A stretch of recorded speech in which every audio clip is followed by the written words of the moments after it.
Welcome back to our channel oneness vegetarianism. నా పేరు స్వప్నేశ్వరి. ముందుగా మనందరి గురువైన డాక్టర్ బ్రహ్మర్షి పితామహ పత్రి సార్కి నా యొక్క అనంతకోటి ఆత్మ ప్రణామాలు.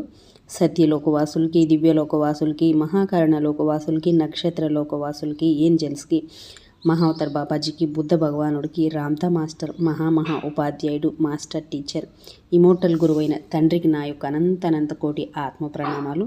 ఈ వర్తమాన క్షణంలో సమస్త విశ్వంలో ఉన్న సమస్త కాంతి మాస్టర్స్కి, పంచభూతాలకి, భూమాతకి నా యొక్క స్వయానికి కూడా అనంతకోటి ఆత్మ ప్రణామాలు. మరి రోజులాగానే ఈరోజు కూడా మరింత జ్ఞానాన్ని, విజ్ఞానాన్ని షేర్ చేయడానికి లక్ష్మి మేడంకి వెల్కమ్ చేద్దాం. Madam welcome. Madam welcome to our session. Madam over to you madam. Lakshmi. Thank you madam. Thank you. నాకు జన్మనిచ్చిన నా తల్లిదండ్రులకు నా ఆత్మ ప్రణామాలు, కృతజ్ఞతలు. విశ్వంలోని గురువులందరికీ కూడా నా ఆత్మ ప్రణామాలు, కృతజ్ఞతలు. బ్రహ్మర్షి పితామహ పత్రి మాస్టర్ గారికి నా అనంతకోటి ఆత్మ ప్రణామాలు, కృతజ్ఞతలు. జ్ఞానాన్ని ప్రసాదించిన వంశీకిరణ్ మాస్టర్ గారికి నా ఆత్మ ప్రణామాలు, కృతజ్ఞతలు. అవకాశం ఇచ్చినందుకు స్వప్నేశ్వరి మేడం గారికి, oneness vegetarianism, oneness young lady గురు స్వప్నేశ్వరి మేడం గారికి నా అనంతకోటి ఆత్మ ప్రణామాలు, కృతజ్ఞతలు. విశ్వంలోని ప్రస్తుత వర్తమాన క్షణానికి మరియు నా స్వయానికి, ఈ వర్తమాన క్షణంలోని సమస్త ప్రాణకోటికి, సమస్త మూగ జీవులకి, సమస్త ప్రాణకోటికి కూడా నా అనంతకోటి ప్రణామాలు, కృతజ్ఞతలు. నాలోనే ఉండి నా చేత నన్ను నడిపిస్తున్న రామ్తా తండ్రికి, మాస్టర్ టీచర్, ఇమోటల్ గురు రామ్తా మాస్టర్ గారికి నా అనంత కోటి ఆత్మ ప్రణామాలు, కృతజ్ఞతలు. థ్యాంక్ యూ తండ్రి. Thank you very much. వీక్షిస్తున్న ప్రేక్షక దేవుళ్ళందరికీ కూడా నా ఆత్మ ప్రణామాలు, కృతజ్ఞతలు.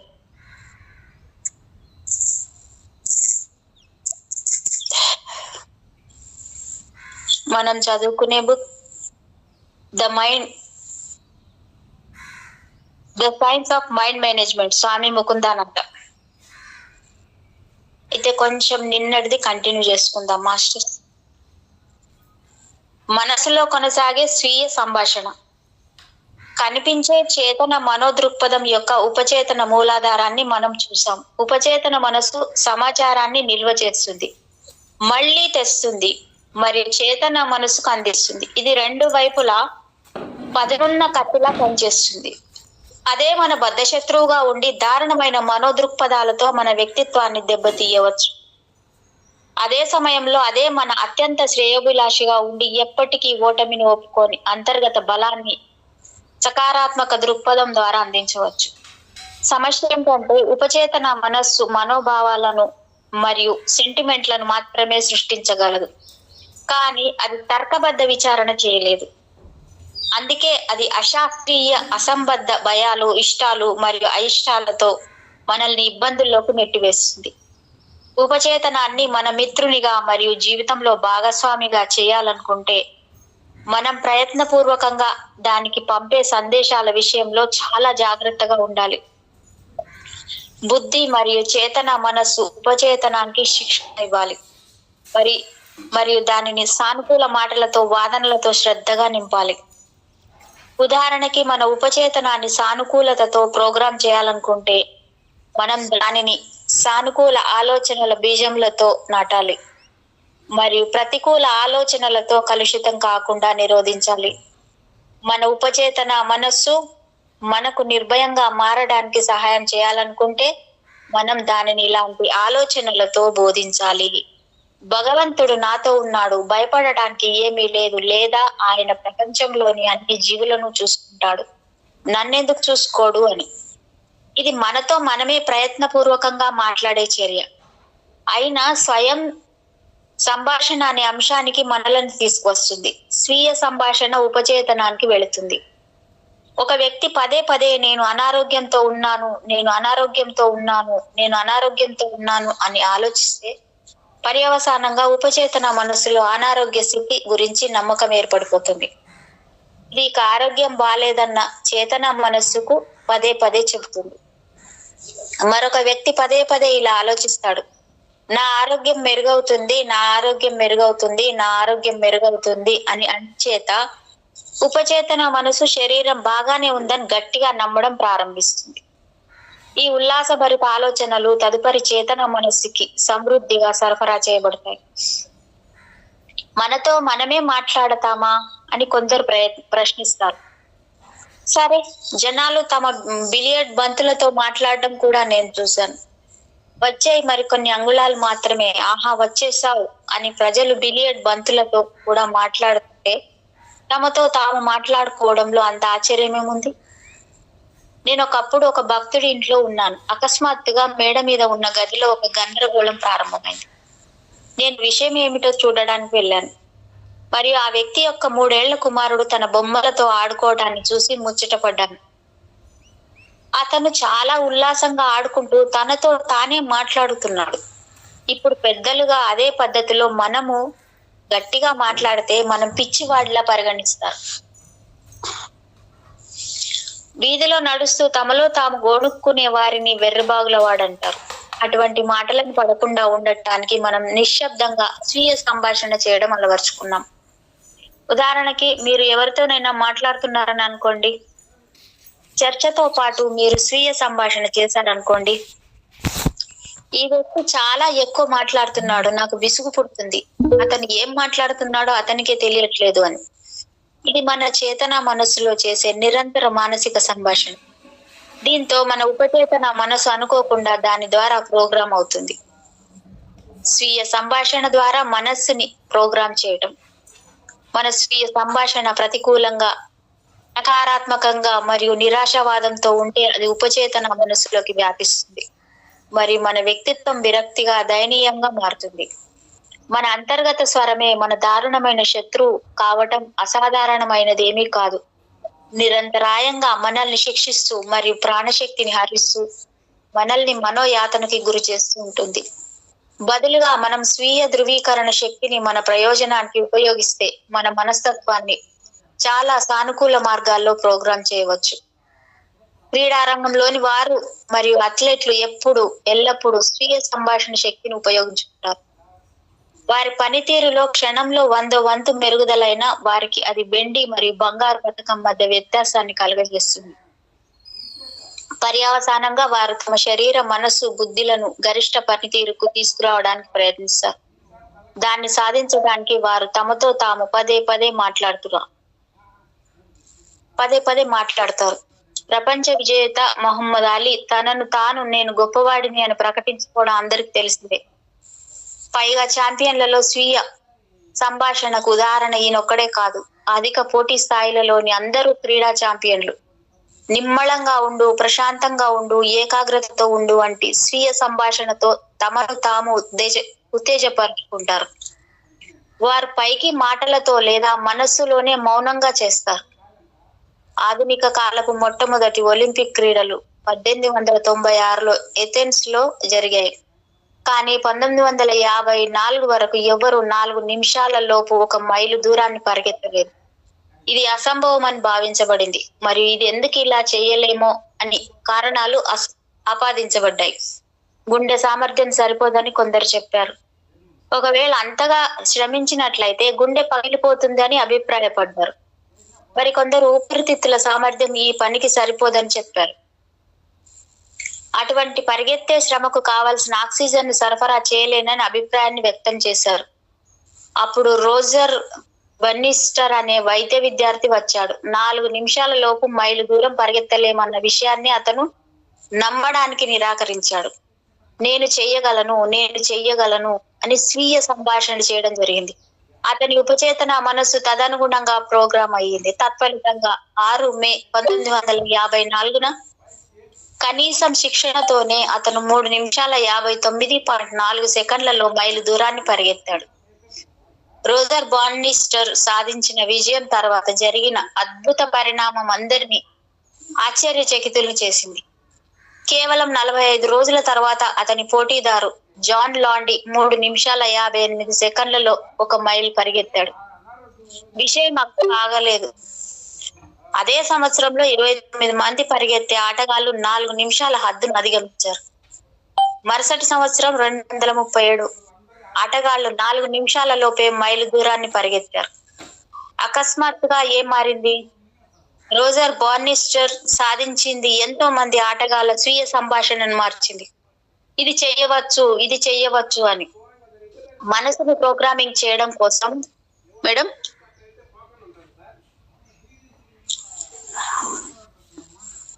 మనసుని ప్రోగ్రామింగ్ చేయడం కోసం ఉద్దేశపూర్వకంగా చేసే స్వీయ సంభాషణను సానుకూల ధృవీకరణ అంటారు.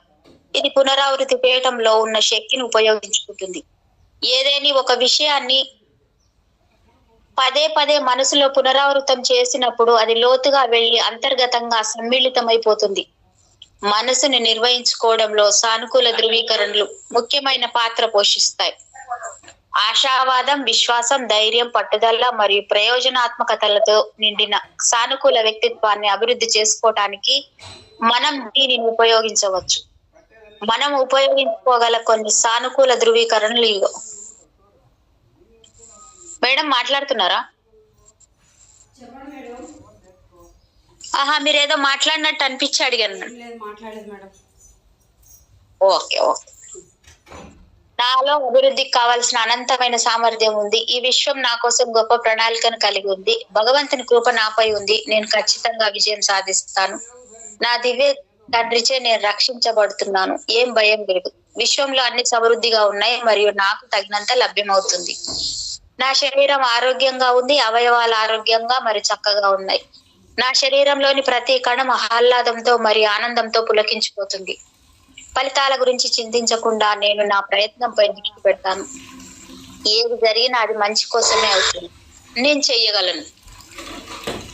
నేను సాధించగలను. సాధిస్తాను. లక్ష్యం దాదాపు సాధించబడింది. నా పని చాలా ముఖ్యం. నేను దాని ద్వారా భగవంతుడిని సంతోష పెట్టడానికి ప్రయత్నిస్తున్నాను. నేను భగవంతుడి నుండి చాలా మేలు పొందాను. నేను భక్తి ద్వారా తిరిగి ఇవ్వాలి. సానుకూల ధృవీకరణ అంటే ఈ విధంగా జాగ్రత్తగా ఎన్నుకోబడిన స్వీయ సంభాషణ. అది మన ఉపచేతన మనస్సుపై మనం కోరుకునే రీతిలో ముద్ర వేస్తుంది. భగవంతుని పట్ల ప్రేమపూర్వక భక్తిని సాధించడానికి ఈ సాధనాన్ని ఎలా ఉపయోగించాలో ఇప్పుడు మనం అర్థం చేసుకుందాం. భగవంతుని నామాలను జపించడం. మునుపటి అధ్యాయాలలో కర్మయోగంలో విజయం సాధించాలంటే మన మనస్సు ఆ భగవంతునితో మమేకం అవ్వాల్సిన అవసరం ఉందని తెలుసుకున్నాం. అయితే అలాంటి ప్రేమపూర్వక భక్తిని మనం ఎలా పెంపొందించుకోవచ్చు? దీనిని సాధించడానికి సానుకూల ధృవీకరణ ఒక శక్తివంతమైన సాధనం. వేద గ్రంథాలు దీనిని జపరూపంలో మనకు అందిస్తాయి. భగవత్ నామాన్ని జపించడం అనేది భగవంతుడిని జ్ఞాపకం చేసుకోవడానికి చాలా సౌకర్యవంతమైన మార్గం. ఎందుకంటే దీన్ని ఎక్కడైనా మరియు ఎప్పుడైనా చేయవచ్చు. నడుస్తున్నప్పుడు, మాట్లాడుతున్నప్పుడు, కూర్చున్నప్పుడు, తింటున్నప్పుడు లేదా మరి ఇతర పనిలో నిమగ్నమై ఉన్నప్పుడు కూడా చేయవచ్చు. మనము భగవత్ నామాన్ని జపించేటప్పుడు ఆయనను ప్రేమగా స్మరించాలని మనస్సును కోరుతాం. అంచేత పదే పదే మనస్సు దాని సంచారాల నుండి తిరిగి వచ్చి భగవంతుడిని స్మరించవలసి ఉంటుంది. భారతదేశంలోని వివిధ భక్తి సంప్రదాయాల్లో ఇదే దివ్య భగవద్ ధ్యానానికి ఆధారం. ఈ విధంగా రామచరితమానస్ ఇలా చెబుతుంది. జీవాత్మల ప్రయోజన విషయంలో భగవంతుని కంటే భగవంతుని నామమే గొప్పది. శ్రీకృష్ణ పరమాత్మ కూడా భగవద్గీతలో ఈ జపం గురించి చెప్తున్నాడు. యజ్ఞానాం జప యోగస్మి. అన్ని రకాల యజ్ఞములలో భగవత్ నామ జపంను నేనే. సర్వోత్కృష్ట భగవంతుని కోసం మనల్ని మనం అంకితం చేసుకోవడమే యజ్ఞం. భగవంతుని పవిత్ర నామాలను జపించడం అన్ని యజ్ఞాలలోకెల్లా సరళమైంది మరియు అత్యంత ఉత్కృష్టమైనది. దీనిని జపయజ్ఞం అంటారు. ఈ శ్లోకంలో శ్రీకృష్ణుడు తన దివ్యనామాన్ని జపించడమే ఏ వ్యక్తి అయినా చేయగలిగే అత్యున్నత యజ్ఞం అని వివరిస్తున్నాడు. అగ్నితో చేసే యజ్ఞాలకు అనేక నియమాలు వర్తిస్తాయి. అవన్నీ ఖచ్చితంగా పాటించబడాలి. కానీ జపయజ్ఞంలో ఈ నియమాలు దీన్ని ఎప్పుడైనా ఎక్కడైనా చేయవచ్చు. మరియు దీనికి ఇతర రకాల యజ్ఞాల కంటే ఎక్కువ పవిత్రమునర్చే శక్తి ఉంది. అందుకే 500 సంవత్సరాల పూర్వమే భారతదేశంలో భక్తి ఉద్యమంలో ఈ జప ప్రక్రియను విస్తృతంగా సిఫార్సు చేశారు. చైతన్య మహాప్రభు ఇలా అన్నారు: నామ్ నామ్ ఆకారి బహుదా నిజ సర్వశక్తి తత్పరిత నియమిత స్మరణే నఖాల. ఓ శ్రీకృష్ణ, మీకు అసంఖ్యాక పేర్లు ఉన్నాయి మరియు వీటిలో ప్రతి దానిలో మీరు మీ శక్తులన్నింటినీ నింపారు. ఈ పేర్లను జపించడానికి మీరు ఎటువంటి నియమాలను పెట్టలేదు, అందువల్ల ఎవరైనా వాటిని జపించవచ్చు. భగవంతునికి అనేక పేర్లు ఉన్నాయి, మరి వాటిలో దేనినైనా మనం ఉచ్చరించవచ్చు. ఉదాహరణకి రాధే శ్యామ్, సీతారాం, నమ శివాయ, జై మాతాది, ఇలా చాలా. మనం పదే పదే ఏదని భగవత్ నామాన్ని జపిస్తూ ఉంటే అది ఉపచేతనానికి తీవ్ర సంకేతాలను పంపిస్తుంది. దాంతో మనస్సుకు భగవంతునిపై మమకారాసక్తి పెరుగుతుంది. కొంతమంది జపం చేయడానికి జపమాల పూసల సాయం తీసుకుంటారు. జపమాల పూసలను ఉపయోగించడం వల్ల కలిగే ఇబ్బంది ఏమిటంటే జపం యాంత్రికంగా మారుతుంది. ఇది పూసల యొక్క నిర్దిష్ట సంఖ్యలో రౌండ్లను పూర్తి చేసే లాంఛనప్రాయంగా మారుతుంది. జపమాలకు బదులుగా ప్రతి శ్వాసతో భగవత్ నామాన్ని జపించడం ఒక మెరుగైన పద్ధతి. జగద్గురు కృపాలజీ మహారాజు కూడా ఇలా పేర్కొన్నారు. శ్వాస జటకించో తో రా కహు మనహి మనతే ప్యారే, శ్వాస జల చోడే తో కహా దే ధ్యాన బి కరు ప్యారే. ఓ ప్రియ సాధక, నీవు ఊపిరి పీల్చే ప్రతిసారి మీ మనస్సులో రా అని అనుకోండి, మరియు మీరు ఊపిరి వదిలిన ప్రతిసారి దే అనుకోండి. అదే సమయంలో భగవద్ ధ్యానం కూడా చెయ్యండి. అంతేకాక ఎవరైనా గురువు నుండి చెవిలో ఎటువంటి మంత్ర దీక్ష తీసుకోవాల్సిన అవసరం లేదు. సర్వోత్కృష్ట భగవంతుడికి అసంఖ్యాక నామాలున్నాయి, మరి వాటిలో దేనినైనా జపించడానికి మనకు స్వేచ్ఛ ఉంది. భగవంతుడు తన నామంలో కూర్చొని ఉన్నందున ఏ గురు మంత్రం కూడా భగవంతుని పేరు కంటే గొప్పది కాదు. మనస్సును దాని ఉపచేతన మూలాల వరకు శుద్ధి చేయడంలో సానుకూల ధృవీకరణల యొక్క ప్రభావాన్ని మనం చూసాం. భగవంతుని నామంలను జపించడం అనేది మనస్సును భగవంతుని యందు నిమగ్నం చేయటంలో ఎలా సహాయపడుతుందో కూడా మనం చూసాం. ఇంతేకాక ఇంకో పద్ధతి కూడా ఉందని, అది ధృవీకరణల కంటే 1000 రెట్లు శక్తివంతమైంది. మీరు తెలుసుకుంటే ఆశ్చర్యపోతారు. అది విజువలైజేషన్ మరియు సకారాత్మక చిత్రీకరణ యొక్క పద్ధతి. దీని గురించి మనం తదుపరి చర్చిద్దాం. ప్రధాన అంశాల సారాంశం: మనము ప్రతి ఉదయము బట్టలు మార్చుకున్నట్టే ఆత్మ కూడా మరణం తర్వాత శరీరాలను మార్చుకుంటుంది. ఆత్మ శరీరం నుండి వెళ్ళిపోయినప్పుడు మనస్సు దానితో పాటుగా వెళుతుంది. అందువల్ల మనస్సు గత జీవిత కాలాల నుండి ఆత్మతో కొనసాగుతున్నది. మన మనసుకు 2 స్థాయిలు ఉన్నాయి: చేతన మనసు మరియు ఉపచేతన మనసు. ఉపచేతనానికి 2 వైపులా పదునైన కత్తి లాంటి సామర్థ్యం ఉంది. ఇది దారుణమైన దృక్పథాలు, వైఖరులతో మన వ్యక్తిత్వాన్ని నిర్వీర్యం చేయవచ్చు, లేదా ఎప్పటికీ ఓటమిని అంగీకరించిన దృక్పథం ద్వారా అపారమైన పద్ధతులను అందించవచ్చు. ఈ విధంగా మన ఉపచేతనాన్ని జీవితానికి తోడ్పాటుగా, మన స్నేహితునిగా మరియు మన భాగస్వామిగా చేయాలనుకుంటే చేతన మనసులోకి వెళ్ళడానికి మనం అనుమతించే ఇన్పుట్ల విషయంలో చాలా జాగ్రత్తగా ఉండాలి. స్వీయ సంభాషణ అంటే మన మనస్సులో మనతోనే మనం మాట్లాడుకునేది. ఇవి మన చేతన మనస్సు నుండి ఉపచేతనానికి పదే పదే పంపే సందేశాలుగా మారుతాయి. అలాంటి స్వీయ చర్చను సానుకూల ధృవీకరణ అంటారు. ఆశావాదం, విశ్వాసం, ధైర్యము, పట్టుదల మరియు సత్సంకల్పంతో నిండిన సానుకూల వ్యక్తిత్వాన్ని అభివృద్ధి చేయడానికి మనం దీన్ని ఉపయోగించవచ్చు. వేద శాస్త్రాలు జపరూపంలో లేదా భగవత్ నామాల జపంలో సానుకూల ధృవీకరణలు అందిస్తాయి. భారతదేశంలోని వివిధ భక్తి సాంప్రదాయాలలో నామ జపమే ధ్యానానికి ఆధారం. కానీ జపం కంటే శక్తివంతమైన సాధనం విజువలైజేషన్. 9వ పాయింట్: విజువలైజేషన్ మరియు రూప ధ్యానం. విభిన్న పరిస్థితులలో మన దృక్పథాలు చాలా మేర మనమే కావాలని ఎంచుకున్న భావోద్వేగ ప్రతిస్పందనలు కావు అని మనం మునుపటి అధ్యాయాల్లో గమనించాం. అంటే విభిన్న పరిస్థితులలో మన దృక్పథాలు చాలా మేర మనమే కావాలనుకుని ఎంచుకున్న భావోద్వేగ ప్రతిస్పందనలు కావు అవి అని మనం మునుపటి అధ్యాయాల్లో గమనించాం. వాటి మూలాలు ఉపచేతన మనస్సులో ఉంటాయి. అందువల్ల మన ఉపచేతన మనస్సుని దానిలో లోతుల వరకు పవిత్రం చేసుకోవడానికి ప్రయత్నించాలి. దీన్ని సాధించడానికి సానుకూల ధృవీకరణ అనేది ఒక సమర్థవంతమైన ఉపకరణం అని మనం చర్చించాం. భగవంతునిపై ప్రేమను పెంచుకోవడానికి నామజపం, కీర్తనల యొక్క ప్రయోజనాలను కూడా చూస్తాం. ఇప్పుడు మనము ఎన్నో రెట్లు శక్తివంతమైన ఒక పద్ధతిని చర్చిద్దాం. ఇది మనోనేత్రంతో చిత్రీకరణ, విజువలైజేషన్ పద్ధతి. ఒక చిత్రం 1000 పదాలతో సమానం. మనందరం పై సామెత వినే ఉంటాం. ఎన్నో మాటల ద్వారా చెప్పవలసి వచ్చే సంక్లిష్టమైన భావనను కూడా కేవలం ఒక పటము, చిత్రం ద్వారా తెలియజేయవచ్చని ఇది మనకు చెప్తుంది. ఎందుకంటే మనం చిత్రము, ప్రతిమల ఆధారంగా ఆలోచించడంతో అలవాటు పడి ఉన్నాం. ఉదాహరణకి మనము ఒక కార్ గురించి ఆలోచించాలనుకున్నప్పుడు దాని రూపాన్ని మనం మనసులోకి తెచ్చుకుంటాం. ఎందుకంటే మనం చిన్న పిల్లలుగా ఉన్నప్పుడు మొదటిసారి కార్ గురించి నేర్చుకున్నప్పుడు దాని చిత్రపటం ద్వారానే తెలుసుకున్నాం. అందుకే పార్కింగ్ స్థలంలో మన కార్ కోసం వెతికేటప్పుడు లైసెన్స్ ప్లేట్ల వైపు చూడము. మన కార్ యొక్క రూపం మనసులో ఉంది కాబట్టి మనం చూసి వాహనాలను ఆ చిత్రంతో మాత్రమే పోల్చి చూస్తాం. ఏదైనా చిత్రం సరిపోలినప్పుడు అదిగో నా కారు అక్కడ ఉంది అంటాం.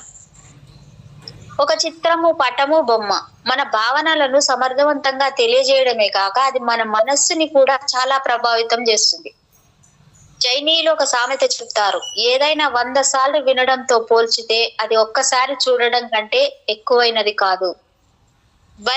బై రియో యోన్జేన్ అని, అంటే నెపోలియన్ బోన్ స్టారే కూడా ఒకసారి తన ప్రసంగంలో ఇలా అన్నారు, సుదీర్ఘ ప్రసంగం కంటే ఒక మంచి చిత్రపటం గొప్పది అని.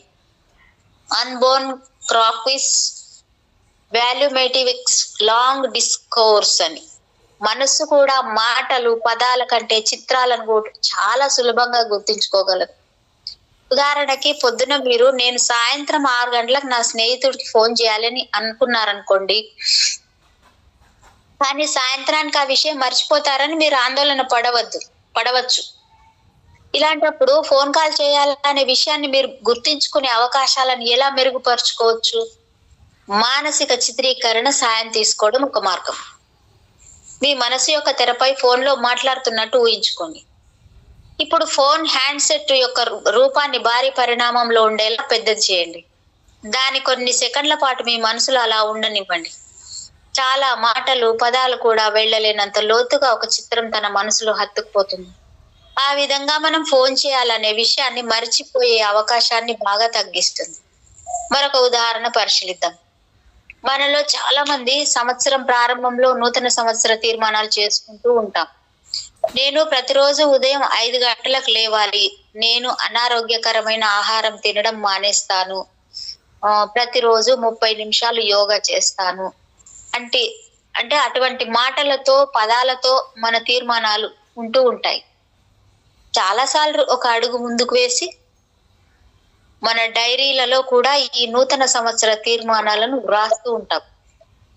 అయితే అసలు సమస్య ఏమిటంటే ఆ డైరీలను చాలా అరుదుగా తెరుస్తూ ఉంటాం. మరి అందులో ఉన్న ఆ తీర్మానాలను మర్చిపోవడం కూడా కొద్ది వారాల్లోనే జరుగుతూ ఉంటుంది.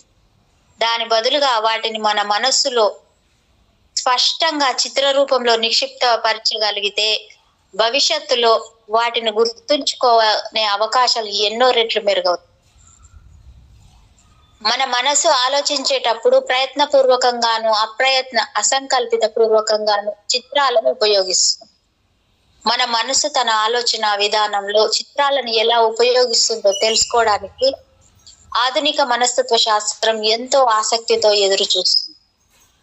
వాళ్ళు ఈ విషయం గురించి అధ్యయనం చేస్తూ ఉన్న తరుణంలో మనస్సుకి చిత్రాలకి మధ్య ఉన్న శక్తివంతమైన అనుబంధాన్ని మన ప్రయోజనం కోసం ఎలా ఉపయోగించుకోవచ్చనే దానిపై దృష్టి పెడతాం. మనోనేత్రంతో చిత్రీకరణ చేసే ప్రక్రియ విజువలైజేషన్. చిత్రములు, రూపముల పరంగా ఆలోచించడం అనేది మనసు యొక్క సహజ స్వభావం. విజువలైజేషన్ అనేది ఈ విధానాన్ని ఆలంబనగా తీసుకుంటుంది.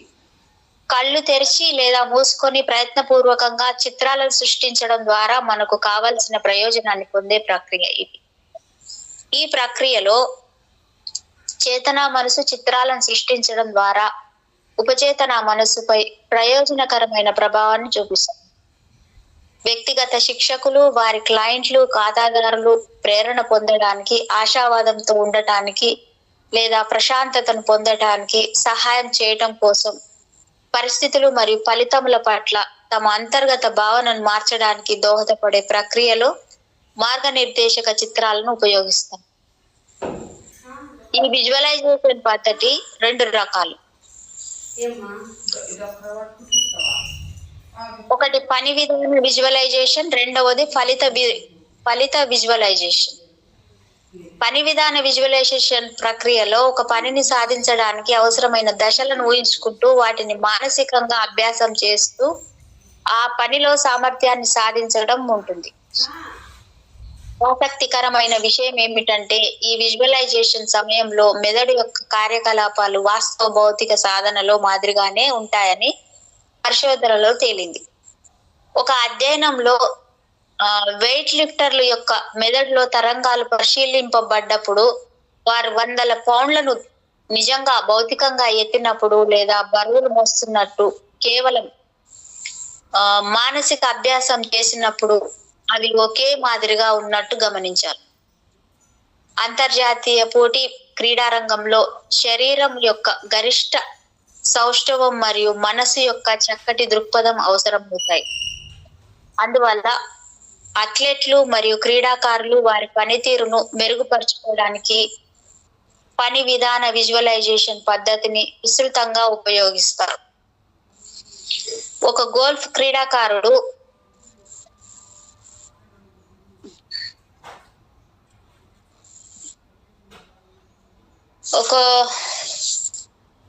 గోల్ఫ్ ఆటలో లెజెండ్ అంటే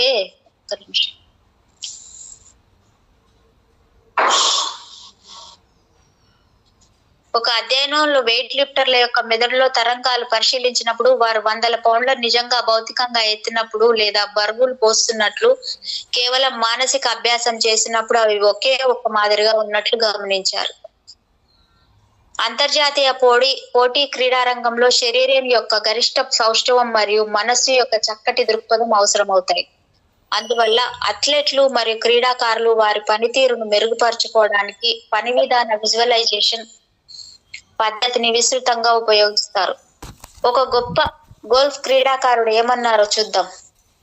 గోల్ఫ్ ఆటలో లెజెండ్ జాకీ నిక్లోస్ ఈ విజువలైజేషన్ విధానమే తన నిగూఢ విజయ రహస్యం అని పేర్కొన్నాడు. అతను ఇలా అంటాడు: నా మనోక్షేత్రంలో స్పష్టమైన చిత్రాన్ని ఊహించకుండా ఎప్పుడు ఒక్క షాట్ కూడా కొట్టలేదు, ప్రాక్టీస్ చేసేటప్పుడు కూడా అని. అతను ఈ భావనను మరింత విపులంగా ఇలా వివరించాడు: బంతిని నేను ఎక్కడికి కొట్టాలనుకున్నానో సరిగ్గా అక్కడ తెల్లని బంతిని చక్కటి ఆకుపచ్చని గడ్డిపై ఉన్నట్టు ఊహిస్తున్నాను.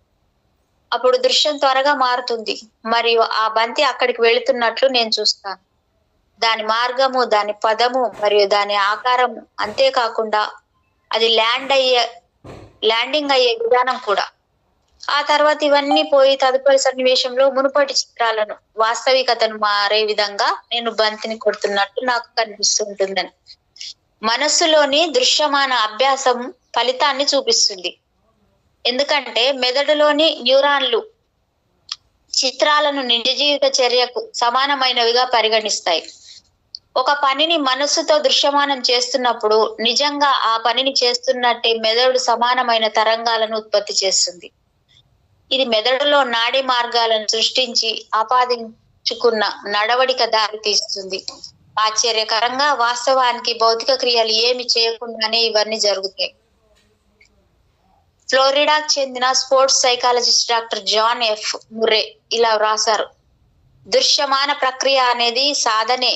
మనం కోర్టు వాడుకున్నందుకు రుసుం చెల్లించాల్సిన అవసరం లేదు అని. కండరాలను కదిలించడానికి మెదడు సంకేతాలు ఇవ్వడం తప్ప మిగతా అంతా సమానమే. మీరు బాహ్య ఉద్దీపన లేకుండా అదే అనుభవాన్ని తిరిగి సృష్టిస్తున్నారన్నమాట. డాక్టర్ ముర్రే టెన్నిస్ ఆటగాళ్లను వారి ఆట యొక్క సమస్యాత్మకమైన అంశాన్ని మనోనేత్రంతో దృశ్యమానం చేపిస్తాడు. ఒకసారి ఆ సమస్యను చూసిన తర్వాత వారు కదలికను దోషరహితంగా చేయటం యొక్క చిత్రాలను పదే పదే మనోచిత్రంతో వీక్షిస్తారు. విజువలైజేషన్ అనేది మనకు తెలియకుండానే నైపుణ్యం సాధించడానికి ఒక మార్గం. ఫలిత విజువలైజేషన్ ప్రక్రియలో మన లక్ష్యాన్ని సాధించినట్టు మనోనేత్రంతో చూస్తాం. అందులో మీరు కోరుకున్న ఫలితాన్ని మరియు దానితో పాటు విజయము, ఆనందము మరియు సాఫల్యతల యొక్క భావోద్వేగాలను మనోపలకంపై అనుభవిస్తున్నట్లు ఊహించుకుంటాం. 5 సార్లు మిస్టర్ యూనివర్స్ అయిన ఆర్నాల్డ్ స్క్వార్జెనెగ్గర్ తన విజయానికి ఫలితాల విజువలైజేషన్ కారణమని పేర్కొన్నాడు. అబ్బో, మొట్టమొదటిసారి మిస్టర్ యూనివర్స్ పురస్కారాన్ని పతాకాన్ని గెలుచుకున్నప్పుడు స్క్వార్జెనెగ్గర్ ను మీ విజయంతో ఆశ్చర్యపోతున్నారా అని విలేకరులు అడిగారు. ఈ విజయం పట్ల తనకేమీ ఆశ్చర్యం కలగడం లేదని అతను సమాధానం ఇచ్చాడు. ఎందుకంటే అతను తన మనస్సులో వేలాది సార్లు విజయం స్టాండ్ మీద నిలబడటాన్ని మనసులో ఊహించుకున్నాడు కాబట్టి. ఈ మానసిక చిత్రాలను ఉపయోగించే ప్రక్రియలో నేను ఎప్పుడూ పరిమితులను నిర్ణయించలేదు, మానసిక అవరోధాలను సృష్టించుకోలేదు అని చెప్పారు. నేను వ్యాయామాలు చేసేటప్పుడు నా కండపుష్టిని పర్వత శిఖరాల వలె పెద్దగా ఊహించాను అన్నారు. బాబోయ్, మిస్టర్ ఒలింపియా లాంటి పెద్ద పోటీలో గెలవాలంటే కావలసిన కండ పుష్టిని విజువలైజేషన్ ప్రక్రియ చాలా అవసరం అన్నారు. ఎందుకు ఈ ఫలిత విజువలైజేషన్ ప్రక్రియ అంత సమర్థవంతంగా పనిచేస్తుంది?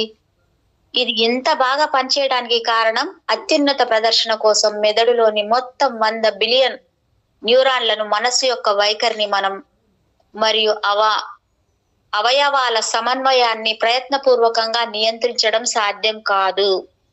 కానీ దృశ్యాలను, చిత్రాలను మన చేతన నుండి ఉపచేతన మనసులో ఉంచినప్పుడు అవి సహజంగా శరీరానికి మరియు మనస్సుకి అవసరమైనప్పుడు కావలసిన విధంగా పనిచేయడానికి సంకేతాలను పంపుతాయి. విజువలైజేషన్ నుండి ఉపక్రమించే శక్తివంతమైన ఫలితాల గురించి తెలుసుకోవాలంటే నార్టన్ షారన్కి జీవితమే ఒక ప్రేరణ కలిగించే ఉదాహరణ. అతను 1948లో సోవియట్ యూనియన్ లో జన్మించారు. 1978లో కమ్యూనిస్ట్ ప్రభుత్వం అతనికి 13 సంవత్సరాల కఠిన కారాగార శిక్షను విధించింది. తన మనసులోనే చెస్ ఆడడం ద్వారా జైల్లో అతను తన మానసిక సంతులితను నిలుపుకున్నాడు. అతను ప్రపంచ చెస్ ఛాంపియన్లతో పోటీ పడటం మరియు అతనిని ఓడించడాన్ని మనోనేత్రంతో విజువలైజేషన్ చేసుకునేవాడు. అతని భార్య చేసిన అంతర్జాతీయ ప్రచారం ఫలితంగా చివరికి అతను 1986లో విడుదలయ్యాడు. తర్వాత అతను ఇజ్రాయెల్లో నివసించడానికి వెళ్ళాడు. 1996లో అప్పటి ప్రపంచ chess champion Gary Kasparov Israel ను సందర్శించారు. ఏకకాల ఎగ్జిబిషన్ మ్యాచ్ల్లో షారన్కి కాస్పరోవ్ ను ఓడించాడు. ఇంతటి ఆశ్చర్యం కలిగించే విజయం గురించి అడిగినప్పుడు అతను తన మనసులో కాస్పరోవ్ ని వేలాది సార్లు ఓడించినందువల్ల తనకేం ఆశ్చర్యం కలగటం లేదని చెప్పాడు. ఈ పరిజ్ఞానం ఇప్పుడు చికిత్సా రంగంలో ఉపయోగపడుతుంది. ఉదాహరణకి, ఒకరు తనను తాను ఆరోగ్యంగా మరియు చక్కగా ఉన్నట్లు ఊహించుకున్నప్పుడు అది శారీరక ప్రక్రియలను మరియు మానసిక కార్యకలాపాలను ఆరోగ్యకర దిశలో అనుకూలంగా ప్రభావితం చేస్తుంది. ఆధునిక కాలంలో ప్రసిద్ధ యోగులలో ఒకరి నుండి దీని ప్రభావ నిదర్శనాన్ని ఇక చూడండి. పరమహంస యోగానంద గారు భారతదేశం నుండి అమెరికాకు వచ్చిన మొదటి స్వాములలో ఒకరు. వారు తమ బరువును తగ్గించుకోవడానికి ఈ పద్ధతిని ఉపయోగించారు. అతను తన ప్రపంచ ప్రసిద్ధిగాంచిన ఆటోబయోగ్రఫీ ఆఫ్ ఏ యోగి అనే పుస్తకంలో అమెరికాలో తన ఆధ్యాత్మిక స్వచ్ఛంద పనిని ప్రారంభించినప్పుడు తాను అధిక బరువులో ఉన్నానని మరియు కొన్ని పౌండ్ల బరువును తగ్గించుకోవాలనే అవసరం ఉందని గ్రహించానని రాశాడు. అతను తన బరువును తగ్గించుకుంటున్నాడనే ఆలోచనతో పాటుగా తను సన్నగా ఉన్నట్లు తన మనసులో ఊహ చిత్రాన్ని ఉంచుకున్నాడు. త్వరలోనే దానికి శరీరం స్పందించి సన్నగా మారారు. ఈ విధంగా విజువలైజేషన్ అనేది మన ఉపచేతన మనస్సును ప్రభావితం చేయటంలో సానుకూల ధృవీకరణ కంటే శక్తివంతమైన ప్రక్రియ. ఈ వాస్తవాన్ని గ్రహించినప్పుడు ఈ విజువలైజేషన్ ప్రక్రియ యొక్క మహత్యాన్ని, మనసును భగవంతుడిని స్మరించడంలో కూడా ఉపయోగించుకునే మార్గం ఉందా అనే ఆలోచన రావచ్చు. భగవంతునిపై ప్రేమను పెంపొందించుకోవడానికి విజువలైజేషన్ ప్రక్రియను ఎలా వినియోగించుకోవాలో మనం తదుపరి చర్చిద్దాం. భక్తిని పెంపొందించుకోవడానికి విజువలైజేషన్ ప్రక్రియను ఉపయోగించడం.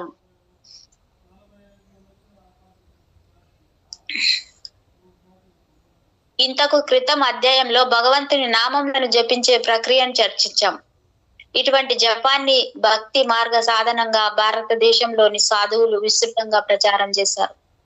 ఏదేమైనా జపించడం అనేది భక్తి యొక్క స్మరణతో కూడి ఉండాలి, లేకుంటే అది అక్షరాల యాంత్రిక పారాయణం అవుతుంది.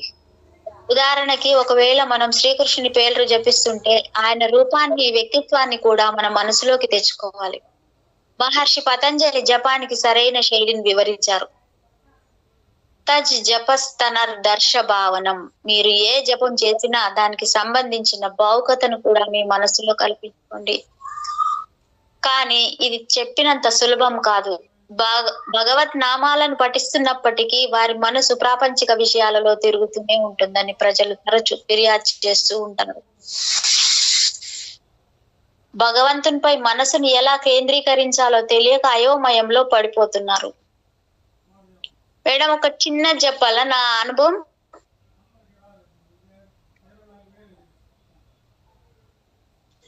మనసు ఇలా చంచలంగా సంచరించడానికి కారణం దానికి రూపములు మరియు ఆకృతులతో వ్యవహరించే అలవాటు కలిగి ఉండటమే.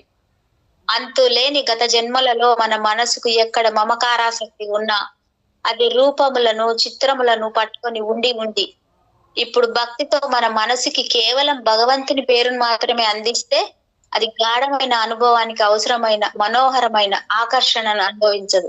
కానీ మనము నామ జపంతో పాటు దివ్య స్వరూపాన్ని జోడిస్తే భక్తికి స్పష్టమైన ఆధారం మనసుకు దొరుకుతుంది. మనం వ్యక్తులను కూడా ఇలాగే గుర్తుంచుకుంటూ ఉంటాం. మీరు మీ జీవిత భాగస్వామిని గురించి ఆలోచిస్తే మీకేం గుర్తుకొస్తుంది? మీ జీవిత భాగస్వామి పేరా లేక రూపమా? తప్పకుండా రూపమే కదా.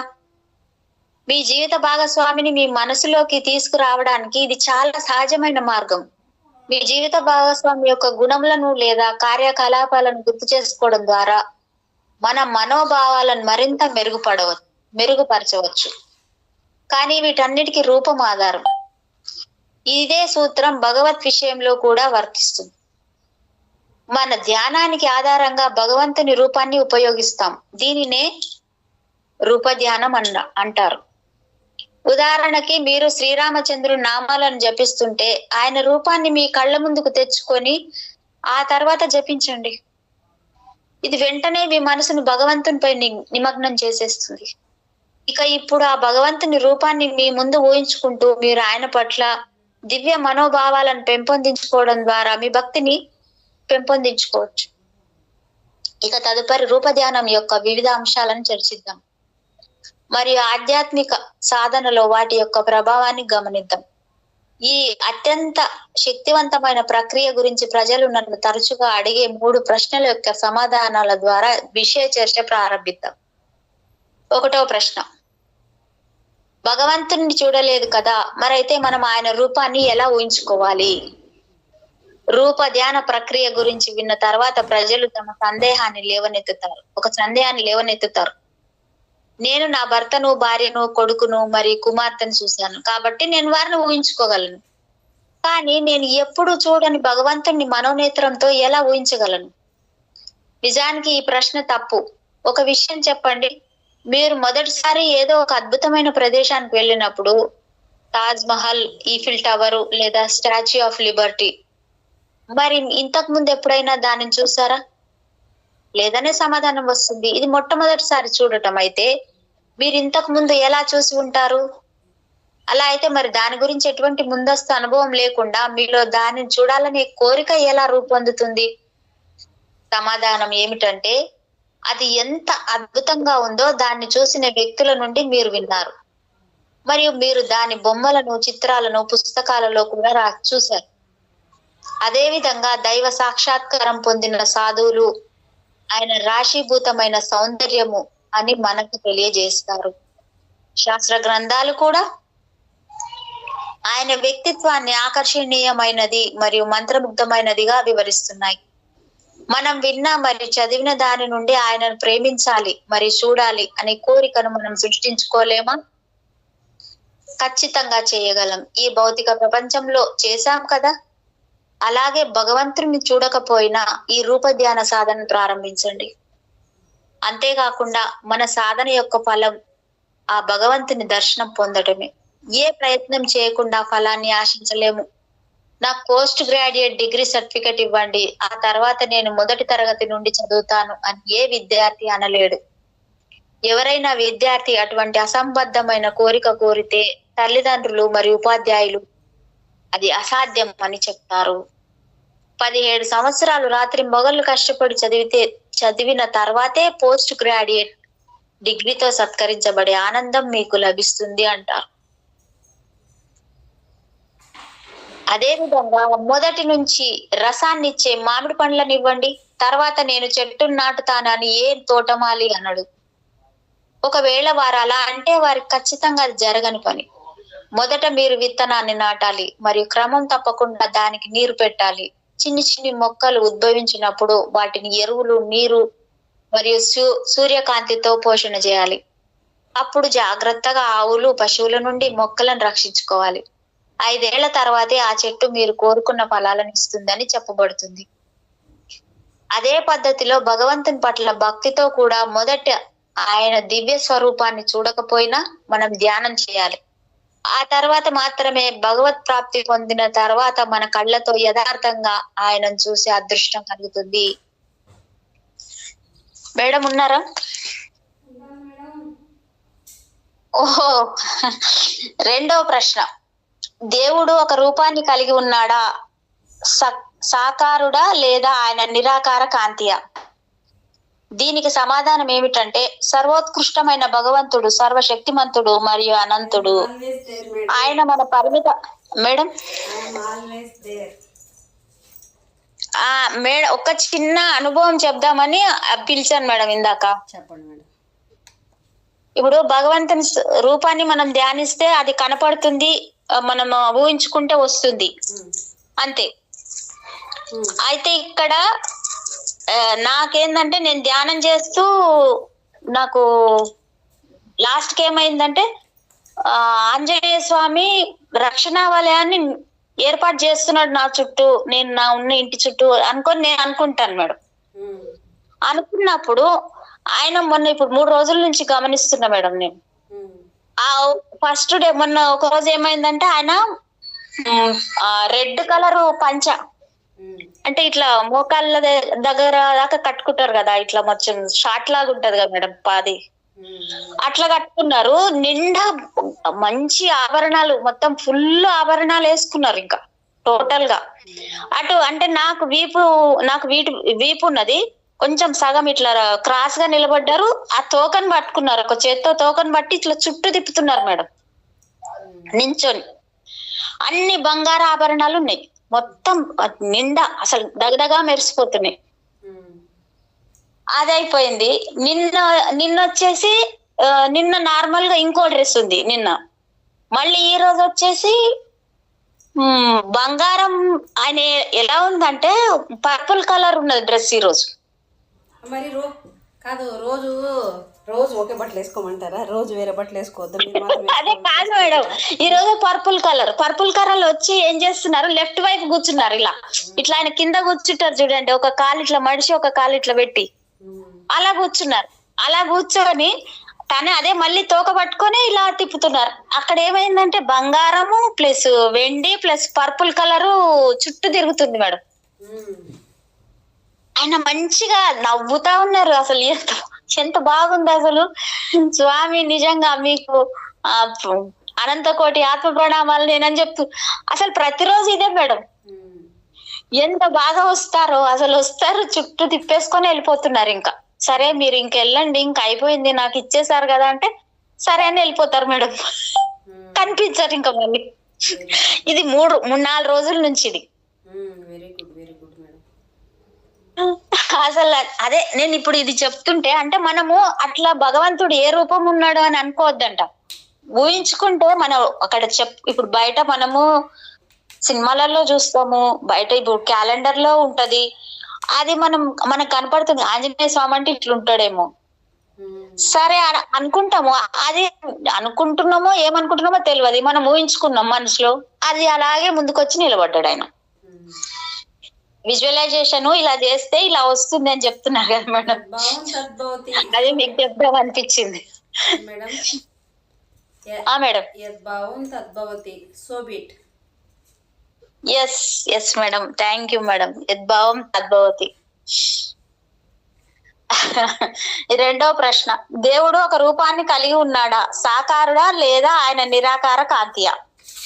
దీనికి సమాధానం ఏమిటంటే సర్వోత్కృష్టుడైన భగవంతుడు సర్వశక్తిమంతుడు మరియు అనంతుడు. ఆయన మన పరిమిత భావనలకు మాత్రమే పరిమితం కాడు. అందువల్ల ఒకటోది, భగవంతుడు ఒక రూపాన్ని కలిగి ఉండలేడని మనం అంటే ఆయనను పరిమితం చేస్తున్నాం మేడం. పరిమితం, లిమిటెడ్. భగవంతుడు నిరాకారంగా ఉండలేడని మనం చెబితే అక్కడ కూడా మనం ఆయనను పరిమితమే చేస్తున్నాం. అనంతమైన మరియు శక్తివంతుడైన ఆ దైవము రెండును అతను అనంతమైన రూపాలను కలిగి ఉంటాడు మరియు నిరాకారంగా కూడా ఉంటాడు. ఈ రెండు దృక్పథాలు కూడా వేద శాస్త్రాల్లో ఆమోదించబడ్డాయి. అదే సమయంలో నిరాకార ఉపాసన కష్టమే కాకుండా సమస్యాత్మకం అని కూడా ఈ గ్రంథాలు చెప్తున్నాయి. భగవద్గీత కూడా ఇలా చెబుతుంది.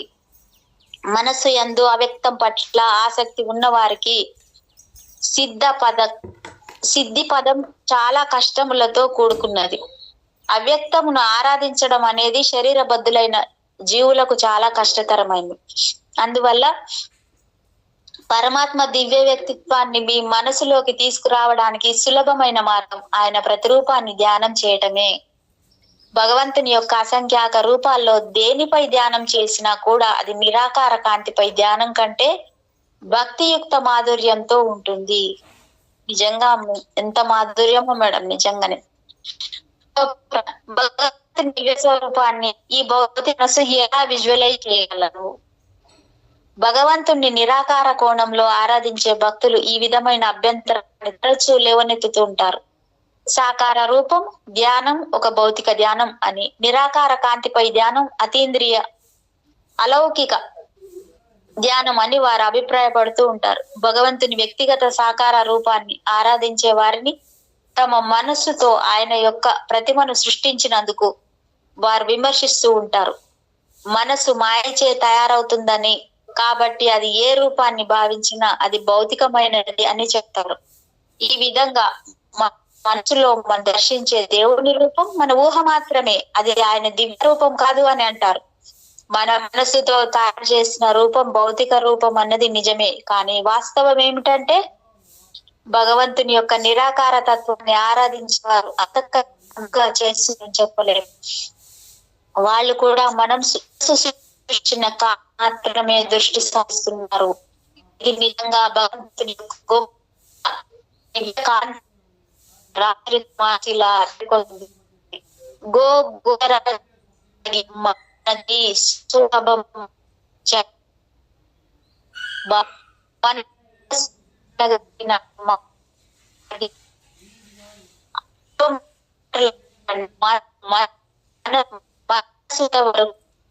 సాధ్యం కాదు. అది నిరతం లేక మనసు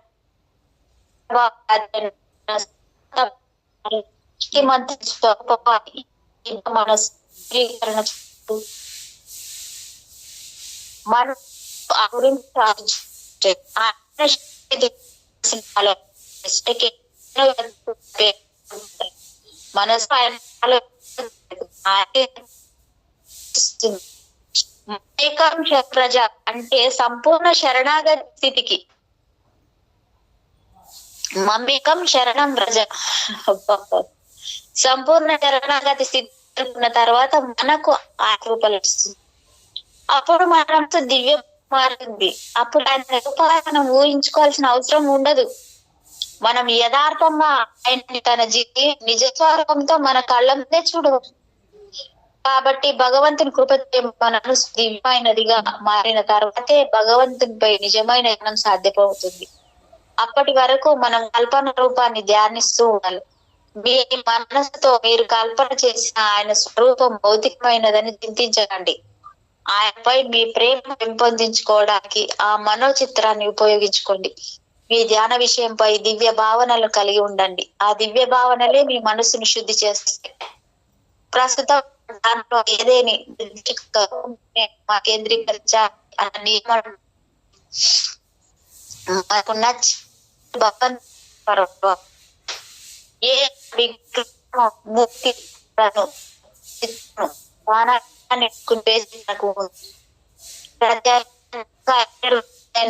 మనసుని సృష్టించవచ్చు. అన్నిటికంటే ముఖ్యమైన విషయం ఏంటంటే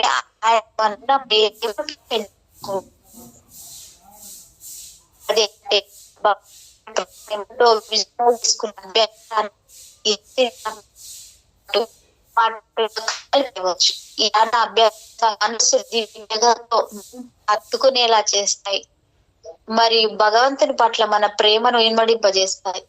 అటువంటి 4 ధ్యాన పద్ధతులను ఇప్పుడు చర్చిద్దాం. దివ్య గుణములపై ధ్యానం చేసే పద్ధతి. భగవత్ సద్గుణాలపై ధ్యానం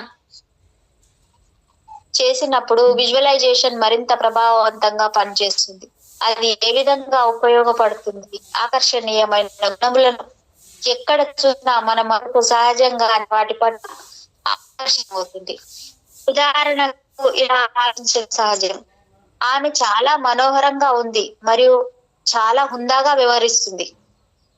అతని పరిజ్ఞానం, అపారమైన వివేకం నన్ను మంత్రం ముగ్ధుని చేశాయి.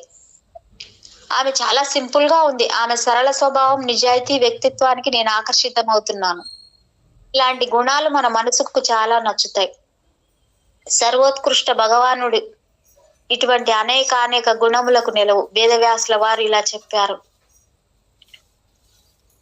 భగవంతుని అసంఖ్యాకములను లెక్కించగలమని భావించేకి పిల్లతనం తెలివి మాత్రమే ఉన్నట్టు. భూమిపై ఉన్న ఇసుక రేణువులను లెక్కించడంలో మనం విజయవంతం కావచ్చేమో, కానీ ఆ దేవదేవుని అనంతమైన సద్గుణాలు లెక్కించతరము కానివి. భగవంతుని స్వభావం అలాంటిది అయినప్పుడు మన మనసు ఆయన వైపు ఎందుకు ఆకర్షింపబడదు? దానికి కారణం చాలా సులభం. ఆయన అద్భుతమైన గుణముల గురించి మనం లోతుగా మరియు తగినంతగా ఆలోచించలేదు. ఆ పరమాత్మ యొక్క దివ్య గుణముల గురించి మనం ఎంత ఎక్కువగా ఆలోచిస్తే ఆయన పట్ల మనకున్న ప్రేమ అంతగా పెరుగుతుంది. ఈ ప్రకారంగా ఆ భగవంతుని రూపాన్ని మనోకల్పన చేయగలిగితే మన ధ్యానాన్ని దివ్య గుణములతో నింపవచ్చు.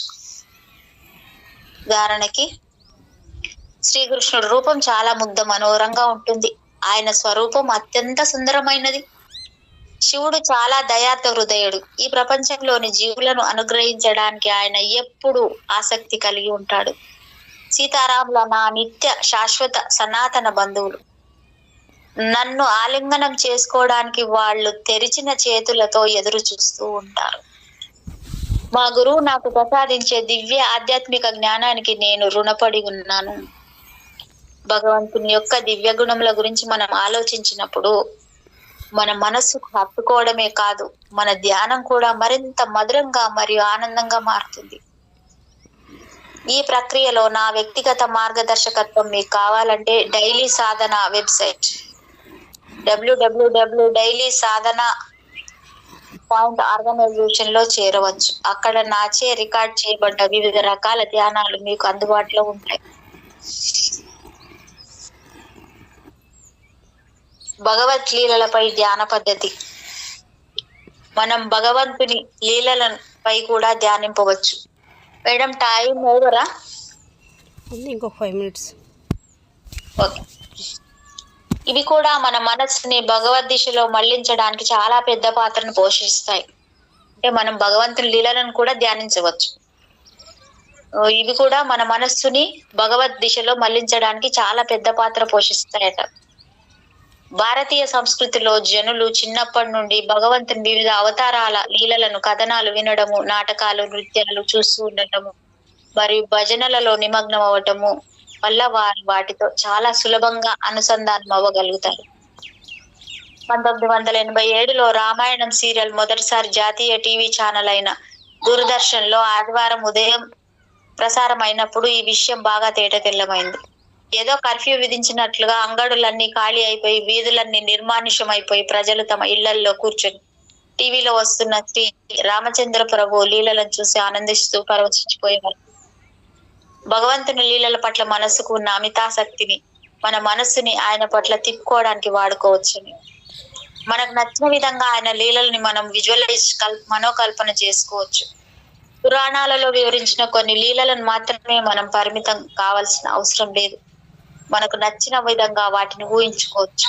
ఉదాహరణకి, శ్రీరామచంద్రుడు మరియు సీతమ్మ వారు మా ఇంటికి వస్తున్నారు. నేను పూల మాలలతోనూ మరియు హారతులతోనూ వారికి స్వాగతం చెప్తున్నాను. వారు మా ఇంట్లో కూర్చొని మేము ప్రేమతో సమర్పించిన పలహారాలను స్వీకరిస్తున్నారు. రాధాకృష్ణులు మా ఇంటి తోటలో ఒక అందమైన చెట్టు కింద కూర్చున్నారు. వారి కోసం గోపికలు పాడుతూ నృత్యం చేస్తున్నారు.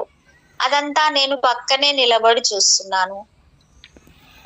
రాధాకృష్ణులు ఒక ఊయల బల్లపై కూర్చొని ఉండగా పైన ఆకాశం మేఘావృతమై ఆహ్లాదకరంగా గాలి వీస్తుంది. నేను ఆ ఊయల బల్ల వెనుక నిలబడి వారి ఆనందం కోసం దాన్ని సున్నితంగా నెట్టుతున్నాను. ఇలా భగవత్ కార్యకలాపాల్లో పాల్గొంటున్నట్లు చాలా సహజమైన రీతిలో మన మనస్సు లీనమైపోవాలన్నదే నా ఉద్దేశం. మనం ఇలా చేసినప్పుడు భక్తి అప్రయత్నంగా మరియు సులభంగా వస్తుందే కానీ కృత్రిమంగా లేదా అనుచితంగా ఉండదు. భక్తి యుక్త స్మరణని సేవ ద్వారా మరింత మెరుగుపరచవచ్చు మరియు దీన్ని కూడా మనస్సుతోనే చేయవచ్చు. మానసిక సేవ, మానసీ సేవ అని అంటారు. మనస్సులో భగవంతునికి సేవ చేసే ప్రక్రియ. దివ్య ప్రేమ అంటే ఇవ్వడం. మేడం, దివ్య ప్రేమ మన అఫర్మేషన్స్ లో ఉంటుంది కదా మేడం. దివ్య ప్రేమ, అదే చెప్పండి మేడం. అది నాకు ఇక్కడ ప్రతిదీ భగవంతుని ఊహించుకోండి అంటుంటే ఇక్కడ అఫర్మేషన్స్ నా ముందు తిరుగుతున్నాయి మేడం. మొత్తం అసలు నేను విజువలైజ్ చేసుకుంటున్నానా ఇక్కడ